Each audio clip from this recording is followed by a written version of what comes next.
The most powerful weapons in the U.S. Navy are the ones almost no one ever sees. They do not appear in parades. They do not dominate headlines. They do not sit on the ocean's surface as symbols of national power. Yet quietly, steadily, and deliberately, the United States Navy is placing more of its strategic weight on them than ever before: submarines. At first glance, this shift may seem subtle. Aircraft carriers still sail the world's oceans. Surface fleets still conduct freedom of navigation operations. Naval aviation still dominates military imagery. But beneath the surface, both literally and strategically, something far more important is happening. The U.S. Navy is betting that submarines, not carriers, will define whether it succeeds or fails in the most dangerous conflicts of the future. This bet is not about abandoning surface power. It is about recognizing how modern warfare has changed. For much of modern history, naval power was about presence. Being seen mattered.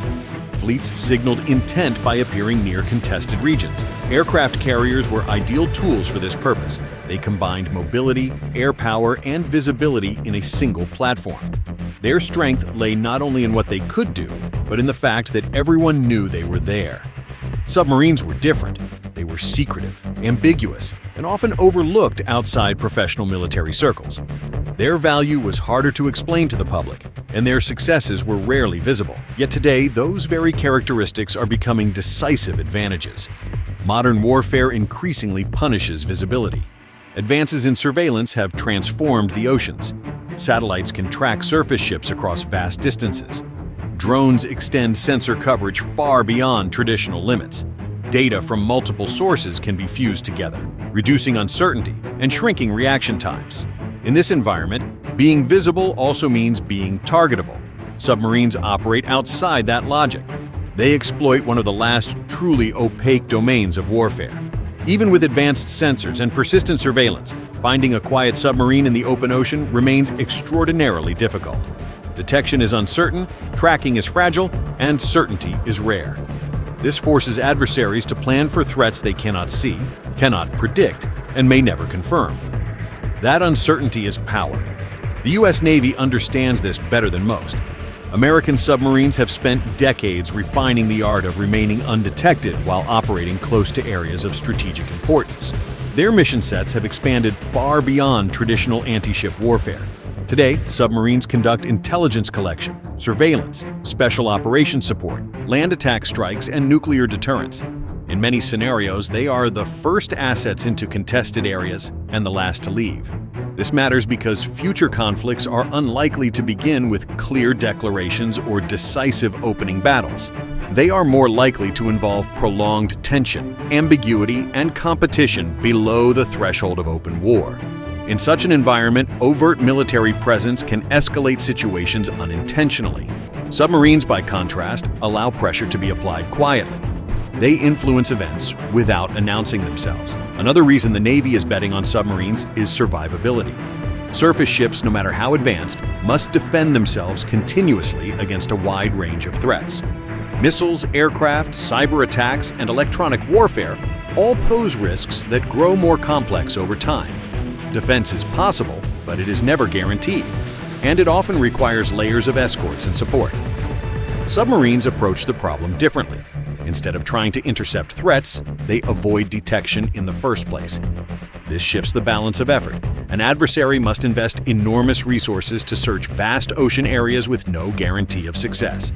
Even the suspicion that a submarine might be present can disrupt planning, slow operations, and force caution. This asymmetry strongly favors the defender.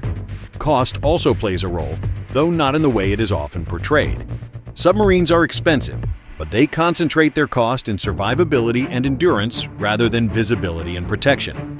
They do not require large escort groups. They do not rely on continuous air cover.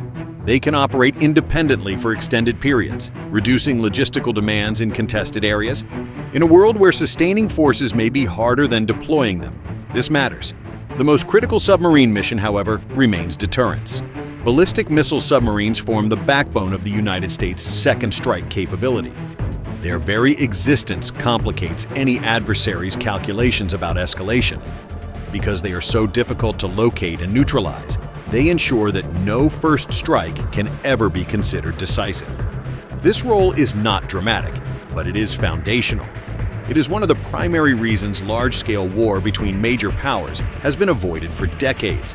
The Navy's continued investment in this mission reflects a clear understanding of what truly prevents catastrophic conflict. Yet even attack submarines, which do not carry nuclear weapons, contribute to deterrence in subtle ways. Their ability to threaten high-value targets forces adversaries to divert resources toward defense rather than offense. Ports, choke points, and surface fleets must all account for underwater threats. This spreads attention and reduces freedom of action.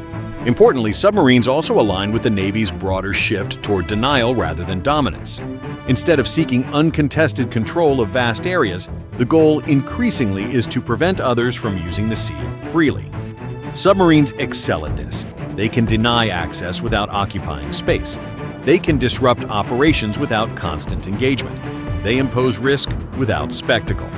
This makes them ideal tools for competition short of war. The Navy's growing interest in unmanned underwater systems further reinforces this trend. Autonomous and remotely operated vehicles extend the reach of manned submarines, increase persistence, and reduce risk to personnel. While still developing, these systems point toward a future where undersea operations become even more complex and layered. What unites all these developments is a recognition that future conflicts will reward endurance, ambiguity, and resilience more than visibility and mass. Submarines fit that logic better than any other naval platform.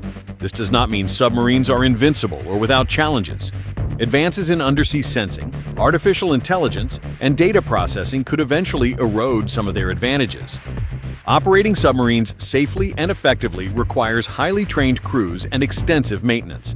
The domain is unforgiving, and mistakes can be catastrophic. The Navy is not ignoring these risks. Instead, it is investing heavily in training, technology, and infrastructure to preserve undersea superiority. This quiet focus reflects a long-term strategic view rather than a short-term reaction. Perhaps the most telling aspect of this shift is how little it is discussed publicly. Submarines do not make for dramatic imagery.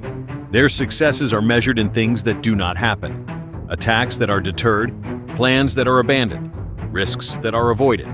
In an age of constant visibility, that kind of impact is easy to underestimate. But inside the Navy, the logic is clear.